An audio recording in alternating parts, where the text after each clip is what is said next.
Olá, eu sou Rosimelo, esse é o canal Vox e hoje nós vamos fazer mais um dia de jornada espiritual do livro Uma Vida com Propósito, de Rick Warren.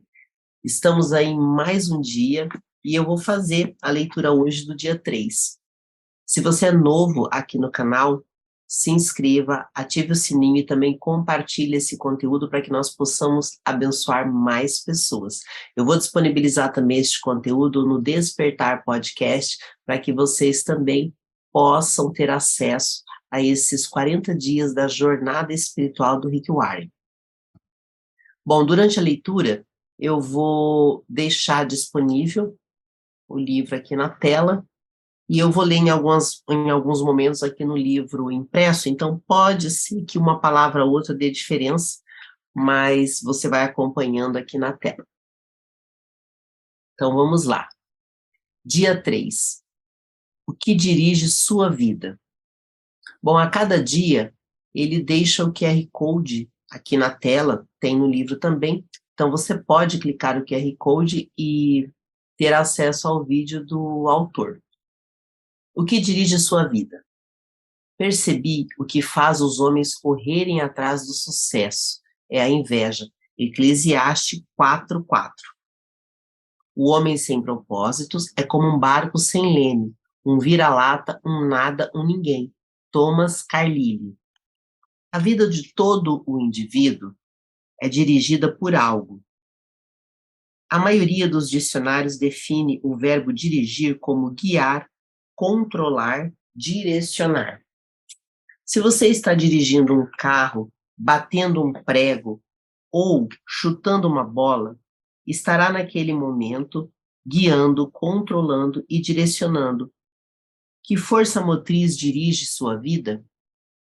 Nesse exato momento, é possível que um problema, uma urgência ou um fim de um prazo determinado estejam direcionando você. É possível que uma lembrança dolorosa, um temor ou uma crença inconsciente também o estejam dirigindo. Centenas de circunstâncias, valores e emoções podem dirigir sua vida. Eis aqui 5 dos mais comuns. Muitos são dirigidos pela culpa. Algumas pessoas passam a vida inteira fugindo do remorso e ocultando a vergonha.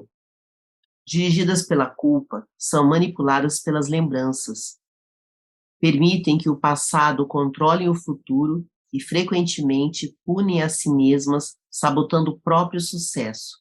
Quando Caim pecou, sua culpa afastou-o da presença de Deus, que disse: "Você será um fugitivo errante pelo mundo." Esse quadro descreve a maioria das pessoas hoje em dia, andar pela vida sem propósito. Somos um produto de nosso passado, mas não precisamos ser prisioneiros dele. O propósito de Deus não é restringido por nosso passado. Ele tornou um assassino chamado Moisés num líder e um grande covarde chamado Gideão num corajoso herói. Também pode fazer coisas maravilhosas com o restante de sua vida. Deus é especialista em dar às pessoas um novo começo. A Bíblia diz: como é feliz o homem que tem suas desobediências perdoadas e seus pecados cobertos. Muitos são dirigidos pelo ressentimento e pela raiva. Algumas pessoas apegam-se a mágoas sem jamais superá-las. Em vez de aliviar a dor por meio do perdão, revivem-na continuamente em pensamento. Quando dirigidas pelo pensamento, calam-se e interiorizam a raiva, enquanto outras se irritam e agridem outros. Ambas as reações são nocivas e inúteis. O ressentimento sempre machuca mais o ofendido que a pessoa que o ofendeu. Enquanto o ofensor provavelmente já se esqueceu do insulto e seguiu em frente, você continua angustiado em sua dor, perpetuando o que aconteceu. Ouça, aqueles que o magoaram no passado não poderão continuar a feri-lo, a menos que você se agarre à dor por meio do ressentimento. O que passou, passou. Nada pode mudar o passado. Você apenas se machuca com a amargura. Mas seu próximo, bem, aprenda com o passado e o mande para bem longe. A Bíblia diz: Ficar desgostoso e amargurado é loucura, é falta de juízo que o leva à morte. Muitos são dirigidos pelo medo. Seus temores provavelmente resultam de experiências traumáticas e de expectativas fantasiosas, do crescimento de um lar extremamente severo ou mesmo de predisposição genética. Independentemente do que tenha causado tal situação, pessoas dirigidas pelo medo com frequência perdem grandes oportunidades por terem medo de correr riscos. Em vez disso, comportam-se de maneira cautelosa, evitando arriscar-se e tentando manter o status quo. O medo é encarceramento voluntário que o impedirá de se tornar no que Deus pretende que você seja. Você deve agir contra isso com as armas da fé e do amor. A Bíblia diz: no amor não há espaço para o medo. O amor amadurecido expulsa o medo.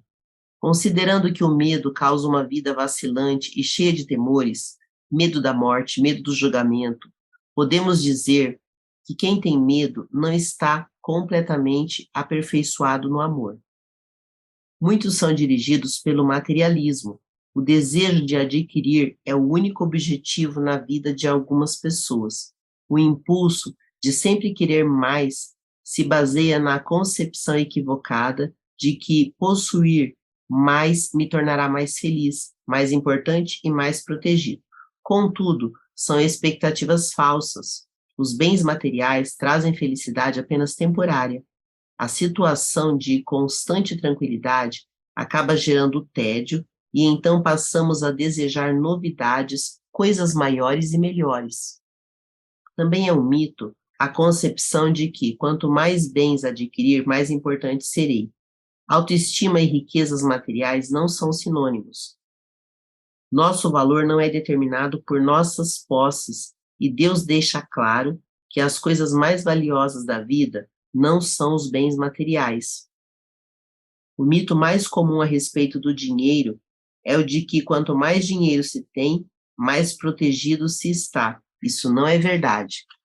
As riquezas podem ser perdidas num piscar de olhos por uma quantidade considerável de fatores que fogem do nosso controle. A verdadeira segurança só pode ser encontrada naquilo que jamais poderá ser tomado de você, seu relacionamento com Deus. Muitos são dirigidos pela necessidade de aprovação. Algumas pessoas permitem que expectativas alheias de pais, cônjuges, filhos, professores ou amigos controlem sua vida. Muitos adultos ainda tentam ganhar a aprovação dos pais que nunca estão satisfeitos. Outros são dirigidos pela pressão social do grupo a que pertencem, sempre preocupados com o que os outros podem pensar. Infelizmente, os que seguem a multidão quase sempre acabam perdidos nela. Não conheço todas as chaves do sucesso, mas uma chave para o fracasso é tentar satisfazer os outros. Ser controlado pela opinião dos outros é uma forma segura de jamais atingir os propósitos de Deus para a sua vida. Jesus disse: ninguém pode servir a dois senhores. Outras influências ainda podem dirigir sua vida, mas todas levam ao mesmo impasse: potencial não aproveitado, estresse desnecessário e uma vida não realizada. Nada é mais importante que conhecer os propósitos de Deus para a sua vida, e nada pode compensar o prejuízo de não os conhecer. Essa jornada de 40 dias mostrará como ter uma vida dirigida por propósitos, uma vida guiada, controlada e direcionada pelos propósitos de Deus. Nada é mais importante que conhecer os propósitos de Deus para a sua vida, e nada pode compensar o prejuízo de não os conhecer, nem o sucesso, nem as riquezas, nem a fama, nem os prazeres. Sem um propósito, a vida não passa de movimento sem sentido, uma atividade sem direção, ou uma série de acontecimentos sem motivo. Sem um propósito, a vida é banal, mesquinha e inútil. As vantagens de uma vida dirigida por propósitos. Há 5 grandes vantagens em se viver uma vida com propósitos. Conhecer o propósito de sua vida faz que ela tenha sentido. Fomos feitos para alcançar algum significado na vida. Por isso, tantas pessoas recorrem a métodos questionáveis, como a astrologia, a psicologia, para descobri-lo. Quando a vida faz sentido, você pode suportar quase tudo. Do contrário, ela se tornará insuportável. Um jovem na casa dos 20 anos escreveu: Sinto-me um fracasso, pois luto para me tornar algo que nem ao menos sei o que é. Tudo o que sei fazer é sobreviver. Se um dia eu descobrir meu propósito, aí sim começarei a viver. Sem Deus, a vida não tem propósito. Sem um propósito, a vida não faz sentido. Sem o sentido, a vida não tem relevância nem esperança. Na Bíblia, diversas pessoas expressaram sua falta de esperança. Isaías queixou-se: Trabalhei por nada, não tenho nada a apresentar depois de uma vida inteira de trabalho duro. Jó disse: Meus dias são vazios e sem esperança, e detesto a vida, não quero mais viver. Deixe-me em paz, pois a minha vida não vale nada. A maioria de todas as tragédias não é a morte, mas a falta de propósitos na vida. A esperança é tão essencial para a vida quanto são o ar e a água. É preciso ter esperança para lutar. O Dr. Bernie Siegel descobriu que podia prever qual dos pacientes com câncer apresentaria melhoras ao perguntar: Você quer viver até os 100 anos de idade? Os que tinham profunda noção de propósito de vida respondiam que sim, e eram aqueles com mais probabilidades de sobrevivência. A esperança é resultado de se ter um propósito. Se você tem se sentido sem esperança, não desista. Mudanças maravilhosas acontecerão em sua vida quando você começar a viver com propósitos. Deus disse: Sei os planos que tenho para vocês, planos para o bem, não para lhes causar aflição. Eu lhes darei esperança e um futuro promissor. Talvez você esteja com a sensação de estar enfrentando um problema insolúvel, mas a Bíblia diz: Deus é capaz de fazer muito mais do que nós jamais ousaríamos pedir ou mesmo imaginar infinitamente, além de nossas mais sublimes orações, anseios, pensamentos ou esperanças. Efésios 3:20. Conhecer seu propósito simplifica a vida. Ele define o que você faz e o que não faz. O propósito é padrão pelo qual você avalia suas ações para saber as que são essenciais e as que não são. Basta perguntar: esta ação me ajudará a cumprir o propósito de Deus para a minha vida? Sem um propósito claro, ficamos sem alicerces para fundamentar as decisões, dividir o tempo e empregar os recursos. A tendência será tomar decisões com base nas circunstâncias, nas pressões do momento ou nas variações de humor. Quem não conhece seu propósito exagera nas atividades e isso causa estresse, fadiga e conflitos. É impossível fazer tudo o que as pessoas querem que você faça. Seu tempo é suficiente apenas para fazer a vontade de Deus. Se não consegue realizá-las por completo, significa que está tentando fazer mais do que Deus pretendia que fizesse, ou possivelmente está assistindo muito mais a programas de televisão. Uma vida dirigida por propósito conduz-nos a um estilo de vida mais simples e a uma agenda mais saudável. A Bíblia diz: a vida presunçosa e cheia de pompa é uma vida vazia, mas a vida simples e sincera é uma vida plena. Isso também leva à paz de espírito. Tu, ó Senhor, dás paz e prosperidade às pessoas que têm uma fé firme, às pessoas que confiam em ti. Isaías 26:3. Conhecer seu propósito ajuda a estabelecer prioridades. Isso faz que esforços e energias se concentrem no que é importante. Você se torna eficiente ao ser seletivo. Faz parte da natureza humana distrair-se com assuntos de menor importância. Fazemos de nossa vida um jogo. Henry David Thoreau observou que as pessoas vivem num desespero silencioso. Mas hoje, uma melhor descrição seria distração sem objetivos. Muitas pessoas são como giroscópios rodopiando num ritmo frenético sem jamais chegar a lugar nenhum.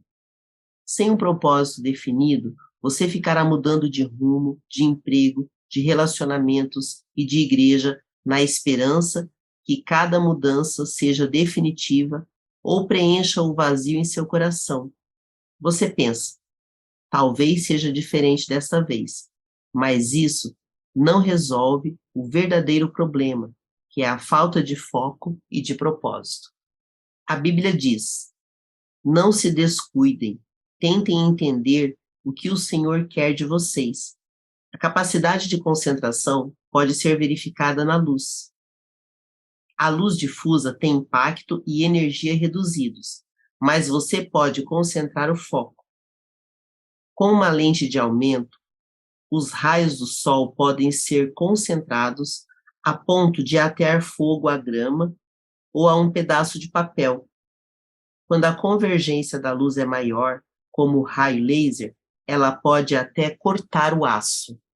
Não há nada tão poderoso quanto uma vida direcionada, isto é, vivida com propósito. Os homens e as mulheres que mais influenciaram a história estavam concentrados numa direção. O apóstolo Paulo, por exemplo, difundiu o cristianismo no Império Romano praticamente sozinho. Seu segredo era uma vida direcionada.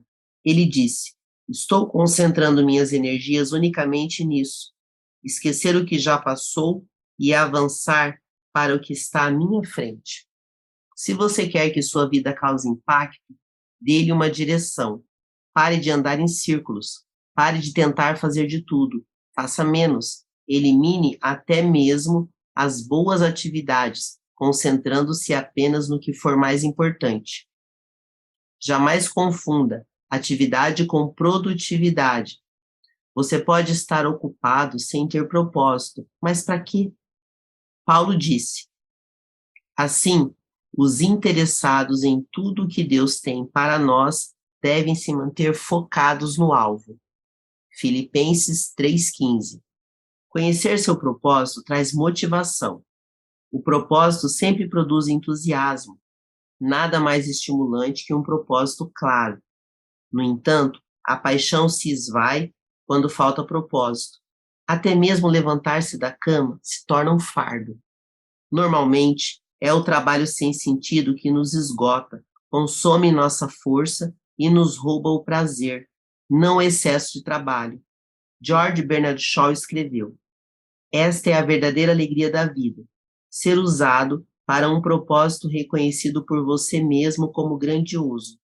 Ser uma força da natureza, em vez de um amontoado inconstante e egoísta de ressentimentos e lamentações, sempre reclamando que o mundo não se esforça para torná-lo feliz. Conhecer seu propósito irá prepará-lo para a eternidade. Muita gente passa a vida tentando criar um legado. Tais pessoas querem ser lembradas depois que partirem. Entretanto, o que em última análise mais importa não é o que os outros dizem sobre sua vida, mas o que Deus diz. O que as pessoas não percebem é que todas as realizações acabam sendo superadas. Recordes são quebrados, reputações não substituem e homenagens são esquecidas. Na faculdade, a meta de James Dobson era ser o campeão de tênis da instituição. Ele se sentiu orgulhoso quando viu uma taça exposta num local de destaque na sala de troféus da faculdade. Anos mais tarde, alguém lhe enviou o troféu pelo correio. Eles o haviam achado numa lata de lixo durante uma reforma na escola. James disse: um dia, todos os seus troféus serão jogados no lixo por alguém. Viver para criar um legado é um objetivo sem perspectiva. Uma utilização mais sábia do tempo é construir um legado eterno. Você não foi posto nesse mundo para ser lembrado. Você foi colocado aqui a fim de se preparar para a eternidade. Chegará o dia em que você estará diante de Deus e Ele fará uma auditoria da sua vida, um exame final antes que você ingresse na eternidade. A Bíblia diz: Lembre-se, cada um de nós comparecerá diante do tribunal de Deus. Sim, 14. Cada um de nós terá de prestar contas de si mesmo a Deus. Felizmente, Deus quer que passemos no teste, por isso nos deu as perguntas antecipadamente. Pela Bíblia, entendemos que Deus nos fará duas perguntas fundamentais. Primeira, o que você fez com meu filho Jesus Cristo? Deus não irá perguntar sobre sua formação religiosa ou visão doutrinária. O único ponto importante será: você aceitou o que Jesus fez por você? Aprendeu a amá-lo e a confiar nele? Jesus disse: Eu sou o caminho, a verdade e a vida. Ninguém vem ao Pai a não ser por mim. João 14:6. Segunda pergunta: o que você fez com o que eu lhe dei? Isso é, o que você fez com a sua vida? Dádivas, talentos, oportunidades, energia, relacionamentos e recursos. Enfim, tudo o que Deus deu a você? Gastou-os com você mesmo ou fez uso deles para os propósitos que Deus tinha para você? Prepará-lo para essas duas perguntas é o objetivo deste livro. A primeira irá determinar onde você passará a eternidade. A segunda determinará o que você fará na eternidade. Ao terminar este livro, você estará pronto para responder a essas duas perguntas. E fica a mensagem para o dia 3, pensando sobre meu propósito de vida. Tema para reflexão: viver com um propósito é o caminho para a paz. Versículo para memorizar: Tu, ó Senhor, dás paz e prosperidade às pessoas que têm uma fé firme, às pessoas que confiam em Ti. Isaías 26:3. E a pergunta de hoje para meditar: na opinião da minha família e de meus amigos, o que dirige a minha vida? O que eu desejo que dirija? Bom, este foi o dia 3 dos 40 dias da jornada espiritual do livro Uma Vida com Propósitos. Se você ficou até aqui no vídeo, lembre-se de curtir, compartilhar esse conteúdo e chamar outras pessoas para essa jornada espiritual. Nós estamos num momento do mundo que muitas pessoas estão sofrendo com doenças emocionais e espirituais, e tudo isso está acontecendo por simples falta de propósitos. E este é um convite para que você ajude outras pessoas a descobrir o propósito delas. Primeiro, o propósito que Deus tem para elas, e depois o propósito delas aqui na Terra. Nos encontraremos no próximo dia. Até lá!